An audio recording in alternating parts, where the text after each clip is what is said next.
So, hello everyone, welcome back to my channel. And this video is about something very different, which is how I cleared my UGC NET examination in my very first attempt. So, I'll be sharing some tips which will help you to get good results in your UGC NET exam. So we know that दिसंबर का attempt अभी आने वाला है, तो ये जो सारी टिप्स है वो आपको हेल्प करेगी to get clear the NET और JRF in your very first attempt. So yeah, let's start it. Okay, तो सबसे पहली इम्पोर्टेंट बात ये है कि हमें पता होना चाहिए कि हमारा सिलेबस क्या है. ओके, सारी एग्जाम की डिमांड यही रहती है, क्योंकि ऐसा नहीं होगा कि आपने किसी एग्जाम के लिए प्रिपेयर करना स्टार्ट किया है तो आपको यूनिवर्स में जितनी भी चीजें हैं वो सारी कवर करनी है. जी, ऐसे नहीं होता है, सबका एक डिफाइंड एरिया होता है. तो स्टार्ट करते हैं हम सिलेबस से. तो सबसे पहले आप अपना सिलेबस प्रिंट कीजिए, PDF में देखिए, हाईलाइट कीजिए, रिवाइज करने की कोशिश कीजिए कि आपको मेन हेड तो सबके याद रहने चाहिए कि सिलेबस में टॉपिक्स क्या क्या है, ताकि आपको पता रहे कि भाई पढ़ना क्या है. ऐसे तो नहीं होगा कि आप स्टार्ट कर देंगे कहीं से कुछ भी उठा के पढ़ लिया. तो आपको सिलेबस पता होना चाहिए. तो अगर हम पेपर 1 की बात करें, जो कि सबके लिए सेम रहता है, तो हमें पता है टीचिंग एप्टीट्यूड है, रिसर्च एप्टीट्यूड है, कॉम्प्रिहेंशन है, DI है, उसके अलावा कंप्यूटर है, उसके अलावा व्हाट हाँ इन्वायरमेंट है. ठीक है, तो ये सब कुछ जो डिफाइंड सिलेबस है आप उसको याद कीजिए और उसके सारे जितने भी टॉपिक्स हैं उनको कवर करने की कोशिश कीजिए. कि जैसे I would say higher education में भी, मतलब आपको सिलेबस इतना अच्छे से डिफाइन है. अगर आपने वही सारे टॉपिक्स कवर कर लिए ना, तो वो मोर देन इनफ है, क्योंकि उसके बाहर भाई कुछ भी नहीं आएगा. तो आप सबसे पहले उन टॉपिक्स को कवर कीजिए. और आज के टाइम में आई वुड से कि अगर यूट्यूब इतना बड़ा प्लेटफॉर्म है ना, तो आप वहाँ पे इतना फ्रीली सब कुछ अवेलेबल है कि आपको कहीं और जाने की जरूरत ही नहीं है. तो आप वाइज बनिए, अपने रिसोर्सेज कलेक्ट कीजिए, अपने टॉपिक्स को अच्छे से कीजिए. भाई आप एक टॉपिक डालोगे ना, यूट्यूब पे हजारों वीडियोस आ जाएगी. तो फिर कहाँ प्रॉब्लम, कहाँ है? प्रॉब्लम तो कहीं नहीं है ना. प्रॉब्लम हम खुद ही है कि हम लोग खुद ही प्रोक्रेस्टिनेट करते हैं, हम लोग ढूंढना नहीं चाहते, हम लोग कुछ लोग होते हैं वो बिल्कुल मेहनत ही नहीं करना चाहते. ऐसा नहीं होता. अगर आपने डिसाइड किया है कि आपको एक एग्जाम के अंदर सिलेक्शन चाहिए, तो आपको मेहनत तो करनी पड़ेगी, क्योंकि सबको मेहनत करोगे तभी तो कुछ होगा. ऐसे नहीं होता कि एवरी टाइम कि हमारा लक काम कर रहा है तो हमें सब कुछ मिल जाएगा. ऐसा नहीं होता है. ठीक है, तो आप सिलेबस देखिए, एंड फॉर पेपर 2 आप अपना पर्टिकुलर सब्जेक्ट्स का सिलेबस निकालिए, उनको देखिए. अगर आपने ऑब्वियसली ग्रेजुएशन और मास्टर्स आपने ग्रेजुएशन किया, तो मोस्ट ऑफ द केसेस में क्या होता है कि जो भी सिलेबस आपने ग्रेजुएशन में 101% पढ़ा हुआ होगा, उसके टॉपिक्स हो सकता है कुछ टॉपिक्स इधर उधर हो, बाकी ऑलमोस्ट आपने कवर किया होता है. तो आप देखिए कि उन टॉपिक्स में से कौन से सब टॉपिक्स है जो आपको हार्ड लगते हैं, तो आप पहले उनको कवर कीजिए. उसके अलावा मतलब हार्ड टू इजी वे में जाइए आप, क्योंकि एग्जाम के टाइम पे क्या होता है कि आप कुछ भी नहीं कवर कर पाएंगे. तो ये रहता है मेन स्ट्रेटेजी. चलिए हम अब दूसरे पॉइंट की बात करते हैं. So after the syllabus, the next thing we need to do is to make a plan. So कुछ भी करने के लिए हमारे पास एक स्टडी प्लान होना बहुत ज़्यादा इम्पोर्टेंट है. बिकॉज क्योंकि अगर हमें कुछ भी क्योंकि अगर हमारे पास कोई प्लान नहीं होगा तो हमें नहीं पता होगा कि हम किस डायरेक्शन में जा रहे हैं. तो इसलिए हम लोगों को एक अपना आई वुड से कि आपके पास पूरा एक मंथली प्लान होना चाहिए. इसके साथ साथ में आपके पास वीकली प्लान्स भी होने चाहिए. अगर आप चाहो तो संडे पे ब्रेक ले सकते हो. उसके अलावा आपको पूरे 6 डेज का प्लान आपके पास होना चाहिए कि मैं पर्टिकुलर डे पे कौन सा टॉपिक कवर करूंगी. तो इससे क्या होगा कि आपको एक डायरेक्शन मिल जाएगा कि आपको एग्जाम तक कितनी बार कौन सा टॉपिक कवर करना है. इसमें आप जो आपके हार्ड टॉपिक्स हैं उनको पहले स्टार्ट कर सकते हो, क्योंकि एग्जाम के टाइम पे वो प्रिपेयर करना बहुत ज़्यादा मुश्किल हो सकता है. और लास्ट में आप इजी टॉपिक्स रख सकते हो जिसमें आपको ज़्यादा मेहनत नहीं करनी पड़ेगी और लास्ट टाइम पे इजीली रिवाइज भी हो जाएगा, क्योंकि वो आपको पहले से आ रहा होगा. Now we will talk about okay, so third thing is about the material.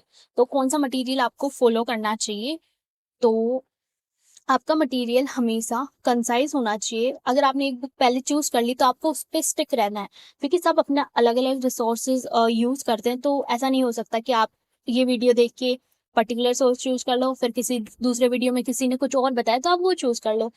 आपको पहले कुछ भी स्टार्ट करने से पहले आपकी बुक लिस्ट को चूज करना बहुत ज़्यादा इम्पोर्टेंट है।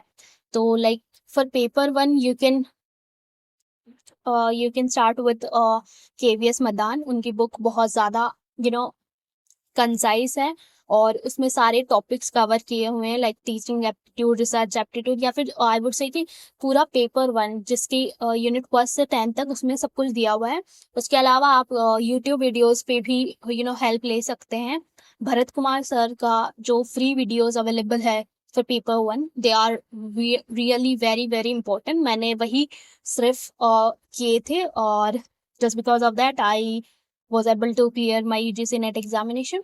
सो या पेपर 1 का ये हो गया। और पेपर 2 पे आप अपने पर्टिकुलर जो सब्जेक्ट है उनके टॉपर्स की जो वीडियोज है उनके रिसोर्सेज के बारे में देखिए। और उनमें भी कुछ पर्टिकुलर चीज़ें ही होती है, जैसे मेरा पेपर 2 था हिस्ट्री, तो उसके लिए मैंने जो नॉर्मल ऑथेंटिक सोर्स होते हैं like RS Sharma, Upinder Singh, Satish Chandra, Vipin Chandra, spectrum, यही सब कवर किया था। तो वो मोर देन इनफ। आपको ये नहीं सोचना कि भाई मैं जो सोर्स कवर कर रहा हूँ उसमें से और कर रही हूँ तो उसमें से क्वेश्चन आएगा या नहीं। डेफिनेटली एग्जाम में आएगा, बस मेन थिंग है कि आपको PYQs करने हैं।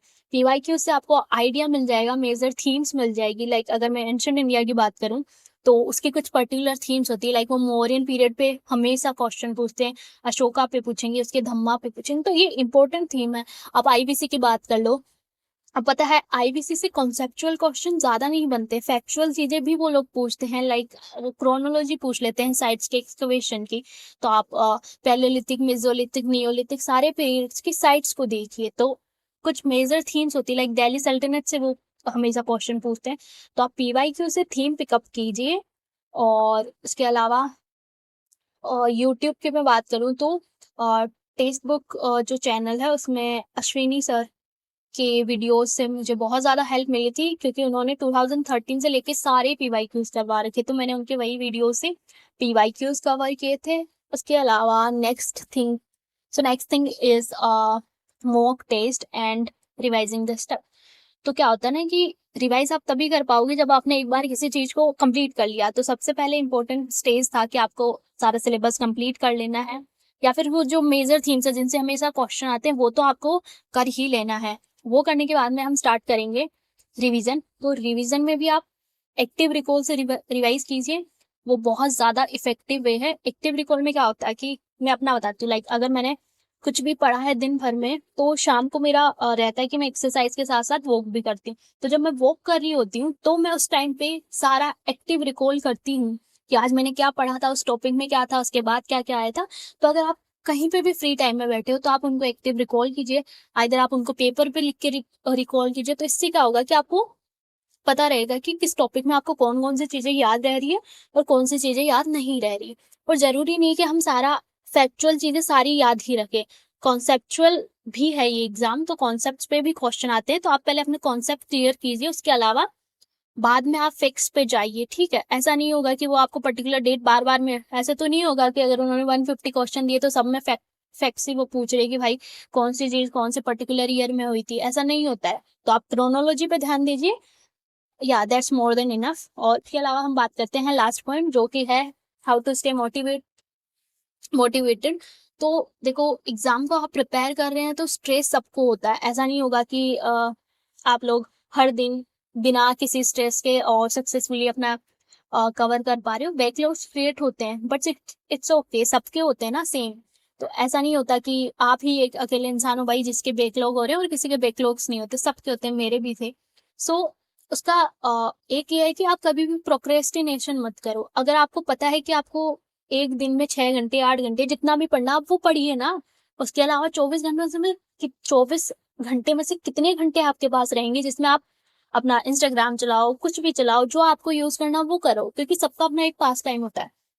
लाइक किसी को अच्छा लगता है कि वो यूट्यूब पे वीडियोस देखते हैं, किसी को लगता है कि मैं इस फ्री टाइम में किसी टॉपर्स की टॉप देख लेता हूँ या कुछ भी देख लेता हूँ। तो आप या छोड़ आप इंजॉय कीजिए। ऐसा नहीं होगा कि आप एग्जाम के चक्कर में आप अपनी लाइफ को जीना भूल जाए। तो या वो सब करिए, बट आप आपके पास डिसिप्लिन होना बहुत ज़रूरी है कि अगर आपने डिसाइड किया है कि एक दिन आपको मतलब पर्टिकुलर डेज पे आपको 6 आवर्स करना है, तो आपको वो 6 आवर्स कंप्लीट करने हैं। और मैं तो ये बोलूँगी कि आप क्या कर सकते हैं कि जैसे आप सुबह उठे, उसके बाद में अगर आप सुबह उठ के पढ़ते हैं, तो आप ये कीजिए ना कि भाई आप सुबह उठ के सबसे पहले आप जितने भी काम हैं उन सबको साइड में रखिए। अगर आपकी प्रायोरिटी स्टडी है, तो आप सबसे पहले उठ के 6-7 घंटे जितना भी पढ़ना, आप उठ के सारा टाइम पढ़ाई पे डिवोट कर लो ना, तो by the end of the day 6 to 7 o'clock तक आपके सारे टास्क कंप्लीट हो जाएँगे। उसके बाद आप आराम से टीवी देखिए, खाना खाइए, एन्जॉय कीजिए, फ्रेंड्स से बातें कीजिए, इंस्टाग्राम यूज़ कीजिए, जो करना है वो करिए। तो आपको पता होना चाहिए कि आपकी प्रायोरिटी क्या है। Okay, so yeah that's it. Thank you so much and I would say keep working hard and bye bye, take care.